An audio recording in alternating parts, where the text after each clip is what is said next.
యేసయ్య ఈ లోకంలో జన్మించడానికి గల కారణము పాత నిబంధన గ్రంథంలో కాలక్రమంలో ఆయనను గురించి ఆది కాండము నుంచి మలాకి గ్రంథం వరకును కూడా సర్వ మానవాళి రక్షణ నిమిత్తమై, విమోచన నిమిత్తమై, విడుదల నిమిత్తమై, సమాధానము నిమిత్తమై, వారు మోయిచున్న ప్రతి విధమైన పాప భారముల నిమిత్తమై ఏదైతే బైబిల్ గ్రంథంలో ప్రవచనములు ముందుగానే కొన్ని 4000 సంవత్సరాలకు పూర్వము, కొన్ని 3000 సంవత్సరాలకు పూర్వము, కొన్ని 2000 సంవత్సరాలకు పూర్వము, కొన్ని యేసుక్రీస్తు లోకంలో జన్మించడానికి 700-1000 సంవత్సరాలకు పూర్వమే ఈ ప్రవచనములన్నీ కూడా ఆయనను గురించి ప్రకటించబడి ఉన్నాయి. ఇదేదో యాక్సిడెంటల్గా జన్మించింది కాదు.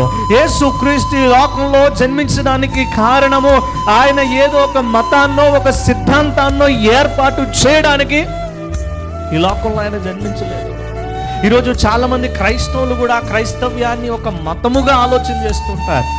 ఇది కూడా ఒక మతము, ఇది కూడా ఒక సిద్ధాంతము, మేము క్రైస్తవ్యము అనే మతాన్ని మేము స్వీకరించాము, ఆ మతములో మేము జీవిస్తున్నాము అని అనుకుంటున్నాం. ఇది ఎంత మాత్రము మతము కాదు. క్రైస్తవ్యము ఏంటంట? గట్టిగా చెప్పాలి, తెలిసిన ఏంటిది? ఇది మార్గము. ఎక్కడికి నడిపించే మార్గం ఇది?